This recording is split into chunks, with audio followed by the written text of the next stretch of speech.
जुड़े रहें एनएन वार्ता के साथ। नमस्कार, करदम करबी आंगलों में आप सभी का स्वागत है। मैं हूं दिजित राहम और आप देख रहे हैं एनएन वार्ता करबी आंगलों नॉर्थ ईस्ट। बीच रास्ते पे मरे हुए चीता की लाश बरामद। 2 गाड़ियों के बीच भयानक टक्कर। क्या आपको भी आपके बीमार का फायदा उठाकर लूटता है ढोंगी तांत्रिक? सरकार द्वारा एमएफवी से लिए लोन चुकता करने किया महिलाओं को चेक प्रदान।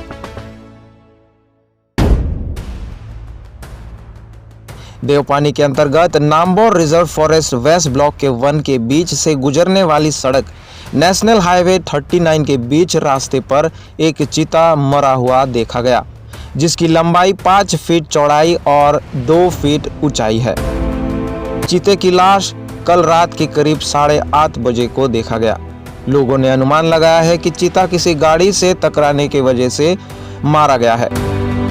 हमारे संवाददाता द्वारा खबर लेते वक्त तक देवपानी फॉरेस्ट आईसी राजेश लेखे द्वारा बताया गया कि पुष्टि के लिए सिलोनीजान वेटरनरी ले जाया गया पोस्टमार्टम के लिए। बोकाजान से संवाददाता इमानुएल तिसो का ये खबर।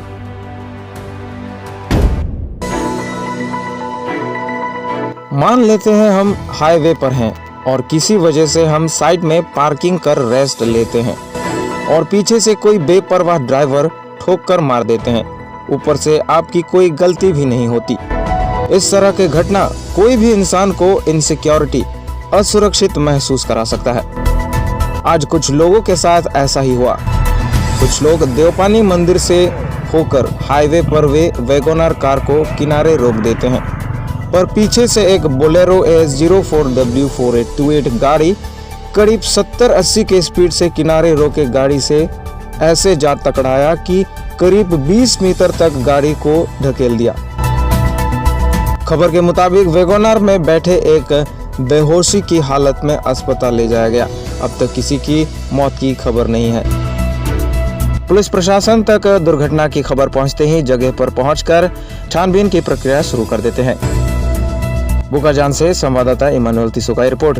আমি দেওপানী মন্দিৰৰ পৰা জাষ্ট ওলাই আহি লগৰ দুজনে পেচাব কৰিবলৈ এইখিনি ৰখাইছিলোঁ। আমি ৰখাই দুজন পেচাব কৰিব গৈছিলেহে, এনেকুৱাতে পিছফালৰ পৰা আহি এইখনে মাৰিলে। আমি 3জন বহি আছিলোঁ গাড়ীত। তাৰপৰা এইখিনিৰ পৰা চুচৰাই সেইখিনিলৈকে লৈ গৈছে।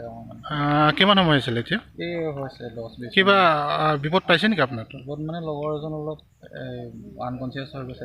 আনকনচিয়াছ হৈ আছে। তেওঁক পুলিচে লৈ গৈ হেৰি কৰি আনিলে। আচ্ছা, বৰ্তমান ৰোড মালিক আছিলে নেকি? বলেৰো মানে এইজনে চলাই আহিছিলে, এজনে আছিলে মানুহ। কি মদ খাইছে নেকি? মদ তেনেকৈ গম নাপাওঁ, মানে তেনেকুৱাই লাগিছে।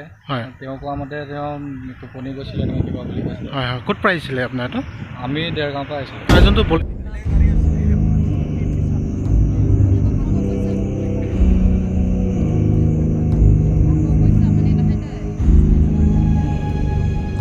आज हम जिस विषय पर बताने वाले हैं, कभी न कभी इस तरह की कहानी आपके साथ जरूर हो चुका होगा, खास जो ज्यादा अंधविश्वासी है।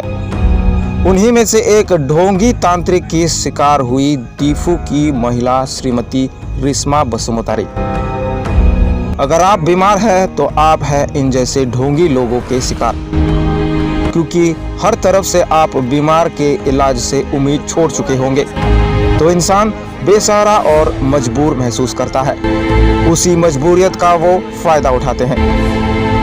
हाजिर अली और चुरुफुद्दीन अपने मीठी बातें, बड़ी बड़ी झूठी दिलासा, कई लोगों का इलाज कर ठीक करने का धोखा, चिकनी चुपड़ी बातों से लोगों को मनवाना, यह है इनके 400 BC करने का हथियार। यही पैंतरा आजमाकर रिस्मा बसुमतारी के पास से सोना चांदी के साथ 1.5 लाख रुपए तक लूट कर ले गए। महिला इन दोनों ढोंगियों को सच में कोई साधु संत समझकर दीफू की रहने वाली रिस्मा बसुमतारी अपने संपत्ति बेच बाच कर इन 2 ढोंगियों के हवाले कर दिया। पूछताछ करने पर बात सामने आया। एक था 42 साल का हाजिर अली, जो दोबोका के सुतर गांव के रहने वाले हैं। दूसरे का नाम था चुरुफुद्दीन, 54 साल का, जो होजाई जिला के लंका सांबारी से था। जब इन दोनों पर लोगों को शक हुआ तो दोनों को पकड़कर पूछताछ चालू कर दिया। और असलियत सामने आ गई। इन सब से दूर रहे ताकि इन जैसे लोगों का आप शिकार ना बने। बोरलंगफेर से संवाददाता रूप सिंह तिमुंग की रिपोर्ट।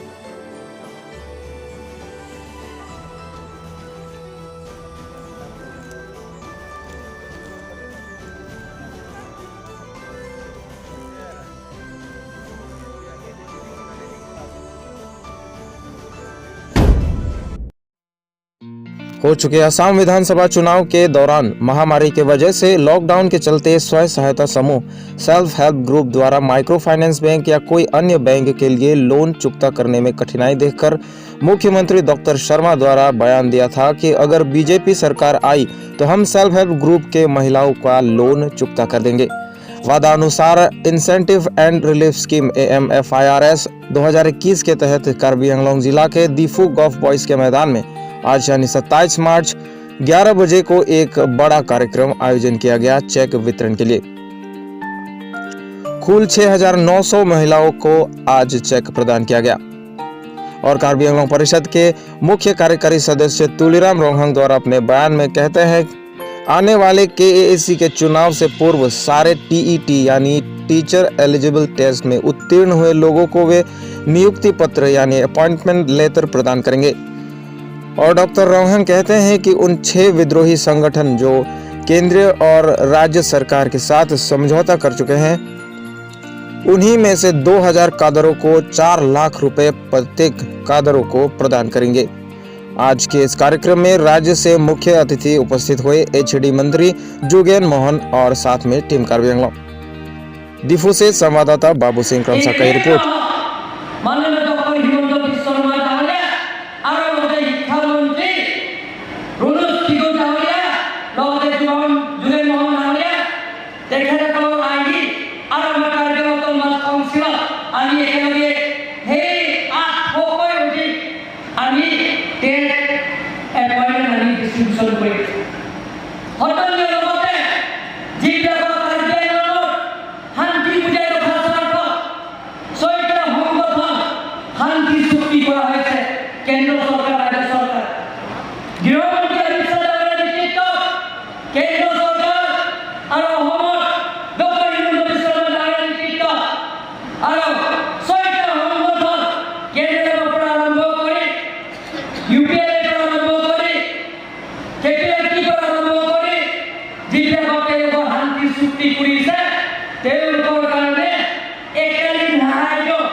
हिंदी में कार्बी आंगलों की ताजा खबरों को पाने के लिए सब्सक्राइब करें। कुरुर वांगथो।